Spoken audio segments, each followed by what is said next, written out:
Appreciate you guys being here, and all that you've done to help this meeting be possible. Again, we wouldn't be here today without those two gentlemen over there and all that they've done to help us.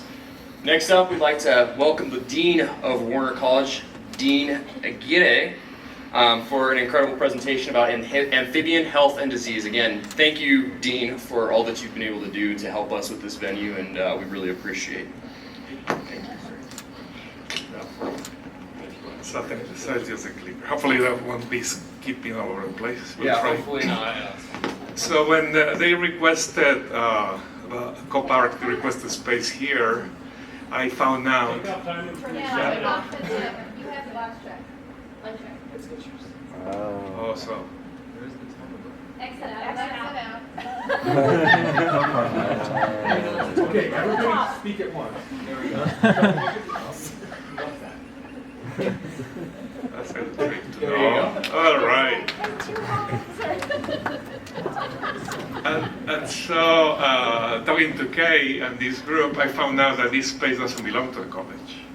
That belongs to facilities. But it was helpful to reach out directly to facilities so we could make sure this would happen. However, I told Kay, I was part of COPARC in the Northeast.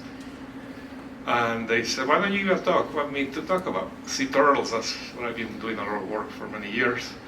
And some of you said, no, we are kind of lockland state, so why don't we do amphibians? And I actually did a little bit of work with Blake Clark, who was my last PhD student at George Mason University before I came here. So I acknowledge him as a co-author. He's now curator of amphibians at the Detroit Zoological Society. So I'll present a little bit on perspective. This is Blake in the field in Panama. So a little background of my story. So you know we have a Todos Santos campus in southern Baja. However, so we're not landlocked. We actually have access to the ocean.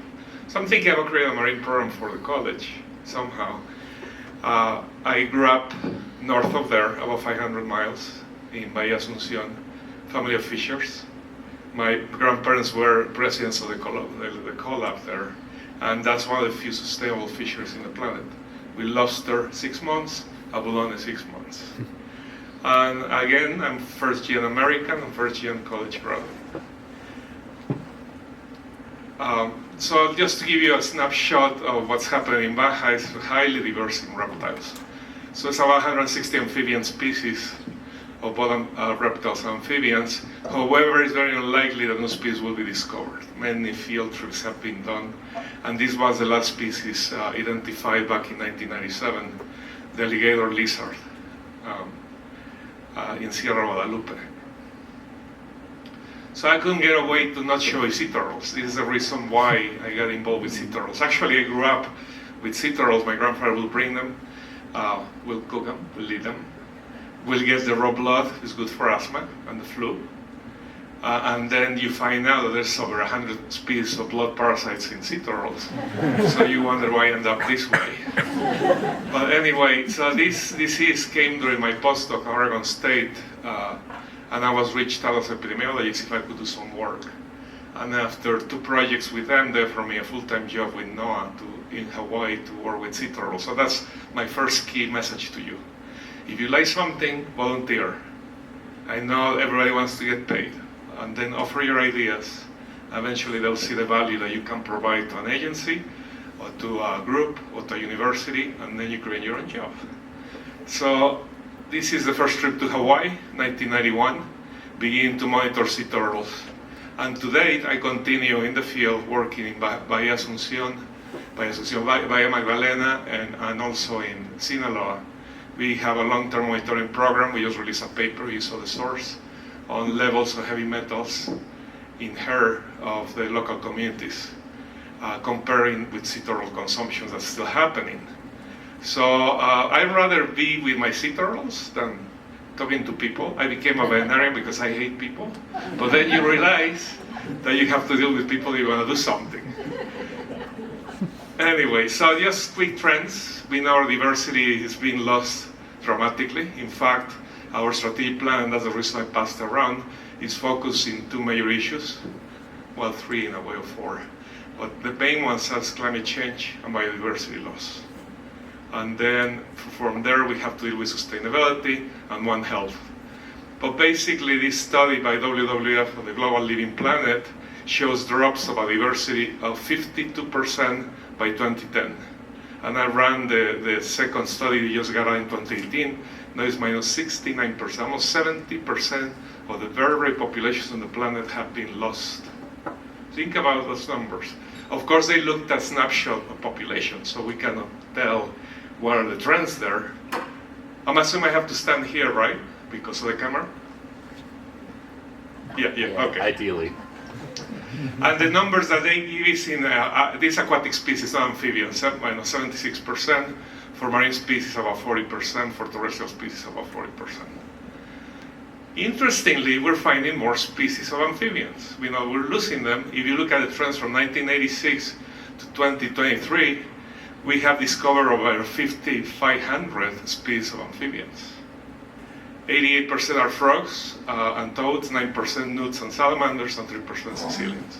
So we continue discovering species, but then we continue losing them, right? And so a study that was done by Kate Smith, a good friend and collaborator, in 2006, they looked at the IUCN Red List and looking at causes of extinction.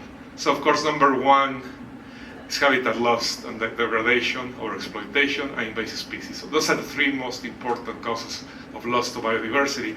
And then they looked at mammals, amphibians, and birds. But if you look at disease, at the bottom, second to the bottom, they found now that 32 of the 869 documented animal extinctions related to disease. Interestingly, most of them in amphibians. So my title is Amphibian Health and Disease. And it's important for me to differentiate this. I've been teaching wildlife disease, conservation medicine, infectious disease ecology for many years. And I need to set up the parameters in wildlife of what's health, right? So the definition from WHO, the World Health Organization, is the morphological, physiological, and psychological well-being. Yeah, but at what level? I always question molecular, to species, to ecosystems, or global. That's a very broad definition. Until 2014, Stephen, a Canadian veterinarian, defined wildlife health. It's the result of interaction in biological, social, and environmental determinants affecting the capacity to cope with change. Also, health cannot be measured by absent, but rather characteristics of the animal in their ecosystem and their vulnerability to be resilient. And wildlife health is not a biological state, but rather a dynamic social construct based on human expectations and knowledge. So it's not how populations be healthy, but we look at many parameters. Then what's disease? Famous Dr. Woleser defined it in his book of disease ecology. It's an impairment that interferes or modifies the performance of normal structure and functions, including response to those environmental factors: nutrition, toxicants, climate, infectious diseases, congenital defects, or a combination of these factors. And so that's why it's so difficult to measure disease in wild populations. So looking at this diagram that came in our latest book in Conservation Medicine, Garner expressed the impact of disease. Interestingly, since I got here doing my master's and PhD, most ecologists refuted the idea of the impact of disease in wildlife. And I kind of worked on a paper with Dr. Benke back then that was published in Conservation Biology. It looked at the impact of disease in extinction. And at the time, ecologists were not interested at all. It took a decade or maybe two before, and now every ecologist wants to work in wildlife disease. That's just what I'll tell you. So here goes from infections to symptoms to mortality, eventually decline, and some local extinctions, and then increase of the species extinction. And depending on the outcomes of exposure, right? So the issue with wildlife disease is we gotta figure out where we sit with a population, from very healthy all the way to death, and something between, usually something in between. The first time I got involved with amphibians was during the amphibian declines documented back in the 70s. I didn't personally work on it, but we started looking at what happened with those malformations. Deformities were happening across the US, heavily in Minnesota, in Texas, and some other hotspots. At the end of the day, the few papers that came out, they linked those deformities to pesticides because they could easily be absorbed in skin. However, a paper came out showing that pesticide heavy area had less deformities than no pesticide area. Same as the papilloma issue. Sea turtles in heavy polluted areas didn't have tumors compared with a very clean, pristine ecosystem. So we still have a lot to try to understand. So this is the type of deformities that showed up.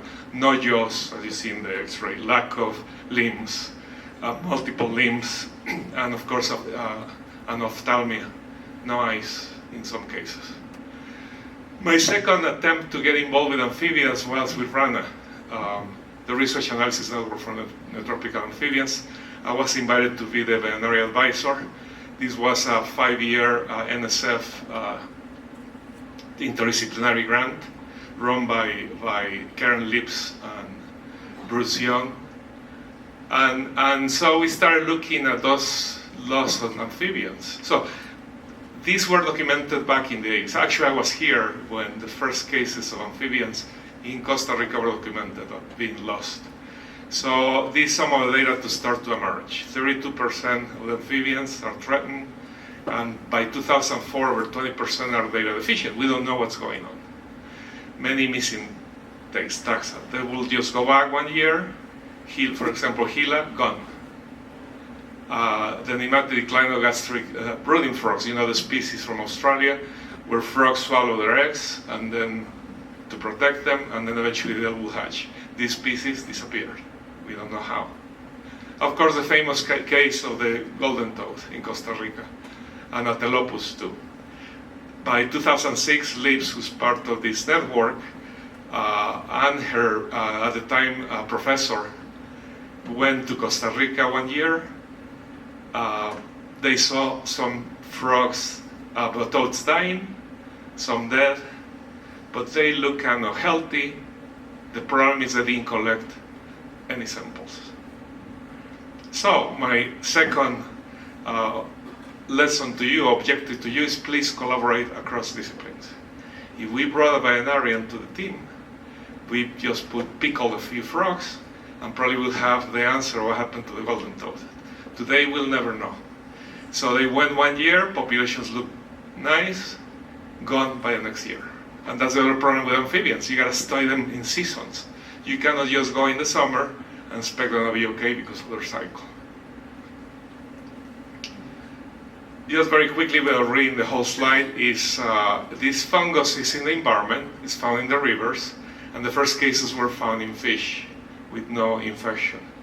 Finally, it was discovered in 1998 with a group of scientists across the world, from South America, Europe, and Australia. And they documented the Batrachochytrium dendrobatidis, or BD as we call it.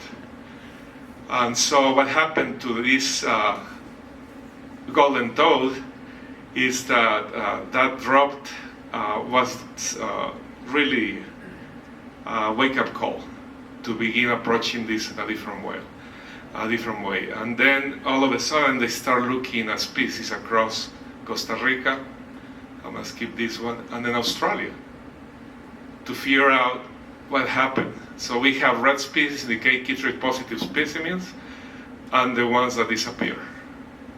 So some disappear without the chytrid, some decline without the chytrid, as we move from north to south. So all of a sudden we have 7 plus 16, about 23 threatened species, and many gone, extinct. If you notice, only one was linked to the chytrid, but probably because the same situation as the golden toad. We couldn't get samples fast enough.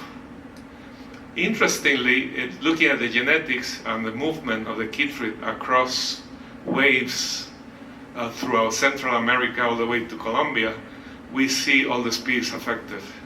Some of these have gone extinct, some have recovered. And we haven't found the chytrid in all these amphibians. But you can see a trend how this moved across over time from 1987 all the way to 2006. We know it hit Panama by 2006. The cycle is simple. We have the spores released after a dead frog or toad. Usually kill them in about 120 days. The spores are released in the environment. They burn on the skin, and then they develop the thallums, as we call it. And then the mature fungus just sporulates and releases the spores. However, we don't know the pathogenesis or mechanism of how the fungus kills the frogs, or what kind of damage. Of course, we know the damage on the keratin and skin, but we still don't know the actual process. So we found out that the disease linked to anthropogenic spread. We found out that bullfrogs are carriers, asymptomatic carriers, and we found out a massive trade of frog legs for human consumption. Just over 1 million back then entered the US for lab animal trade, number of frogs entering the US, and zoo animal trade. So we documented in Venezuela the chytrid in the field with a graduate student too. And for the food trade, is amazingly over 2,500 tons of frog legs are exported annually from China. So that's the way we move the toad. But interestingly, with the genetics, what we found in Australia and Costa Rica, we realized that the same scientists were moving the spores in their boots.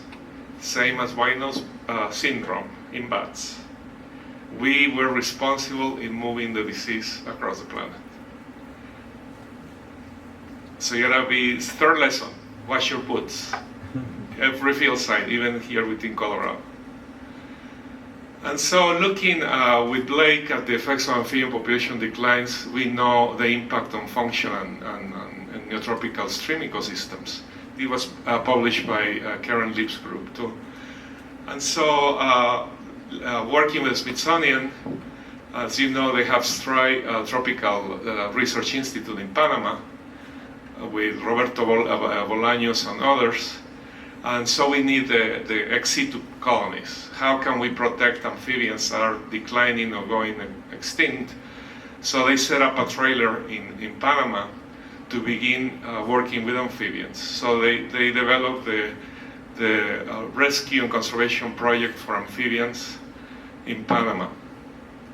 And so the question was, can we prevent amphibian extinctions by bringing these frogs into captivity, test them for the chytrid, have clean colonies, and then release them back into the wild? So we looked at several species, collect the eggs, try to protect them, move then the aquatic phase, but a very important component was to include the local community. Why we have to protect amphibians?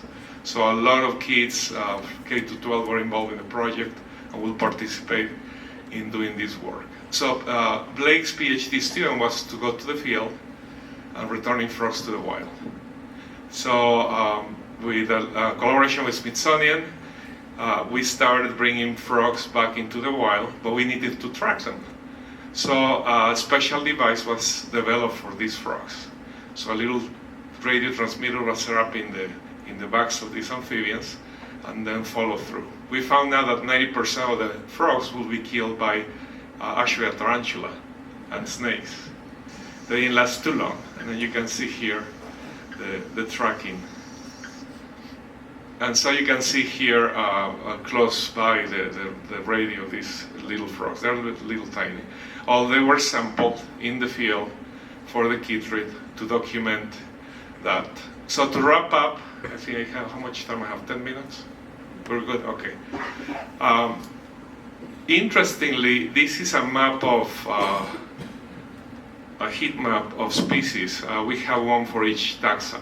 But amphibians, usually like reptiles, birds, and mammals, will show heavy red color in the tropics, right?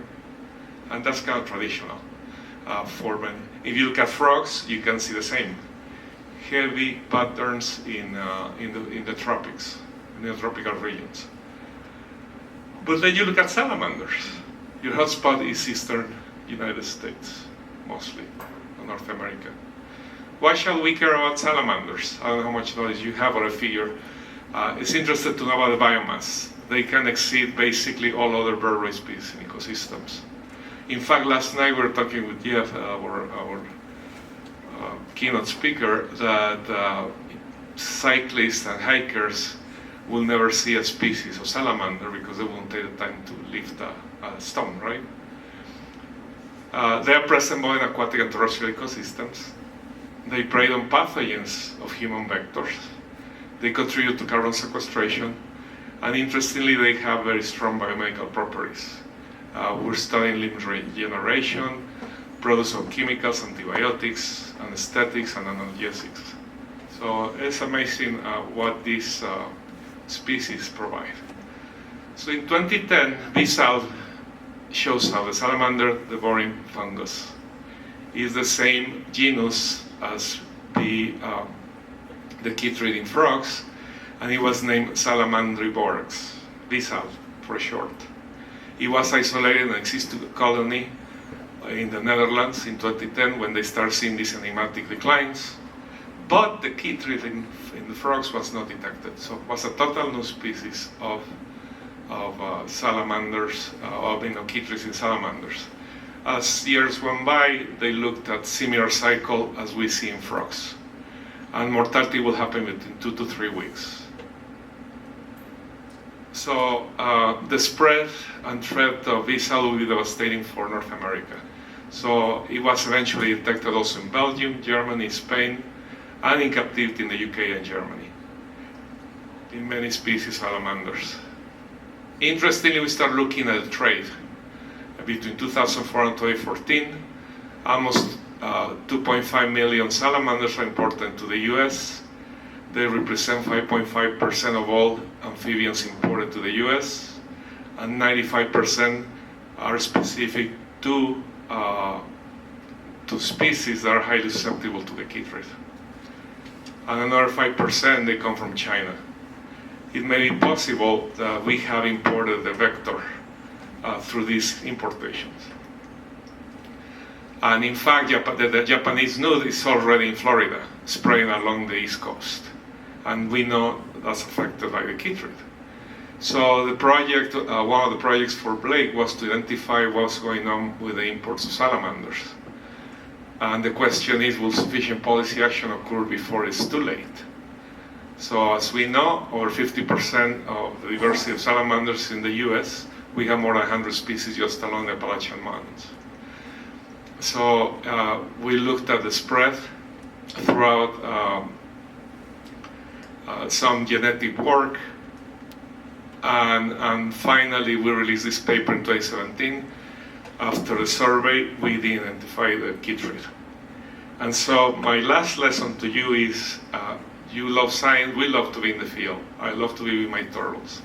But please learn about science communication and change your science into policy. Otherwise, we cannot implement change. So that's why from a field biologist, I became a bureaucrat now, right? Running a college.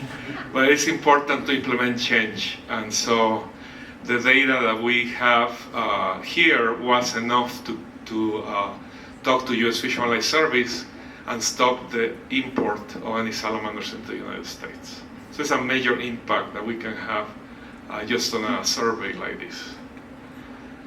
Some updates is endemic in Vietnam and China. Most likely that's where it came from.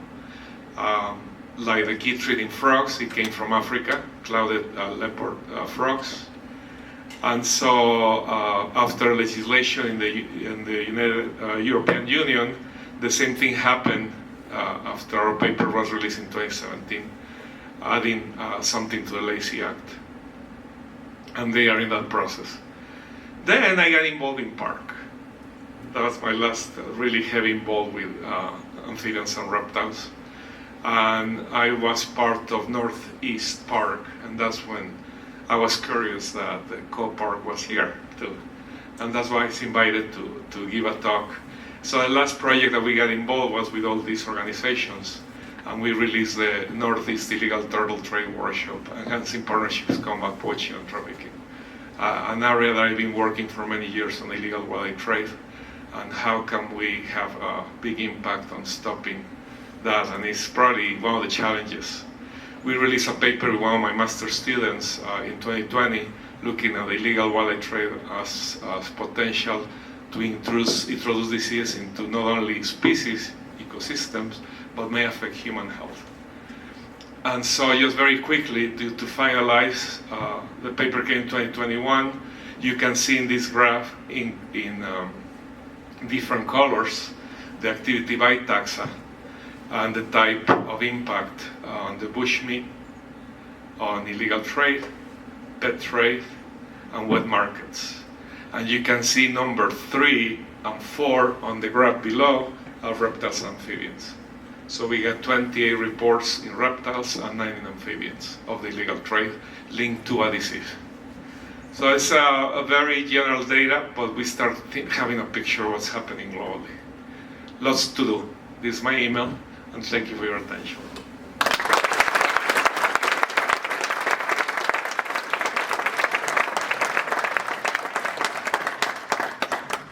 Thank you, Dean. We appreciate that. That was incredible. Does anyone have any questions? We got a couple minutes for questions if anybody's got any. Otherwise, we'll keep rolling. Excellent. I heard you say this kid from the right? So let's say you eat bullfrogs, will that like spread to you or anything like that, or will it? It's very unlikely that the kid trade affects humans. I wish I can tell the people, you saw my photo of the turtle with fibropapilloma. I wish I can tell people that sea turtles, you're gonna get your face that way. Unfortunately, we can't. So the separation in evolution of in this case, amphibians or frogs to humans is very high. However, we have evidence of disease jumping from flowers to insects, from insects to frogs to herbs, so eventually you never know. So the answers, I don't want to say definitive no, but it's very unlikely if you consume those. But try to stop the consumption because it's not good for the planet. There and then here.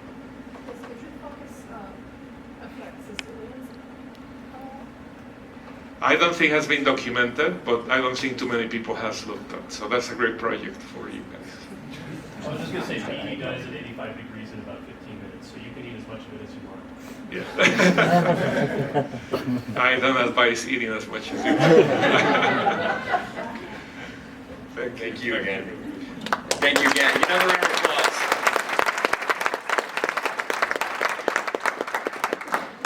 That was just phenomenal. Thank you, Dean. That was truly a great presentation. I learned more than I can comprehend.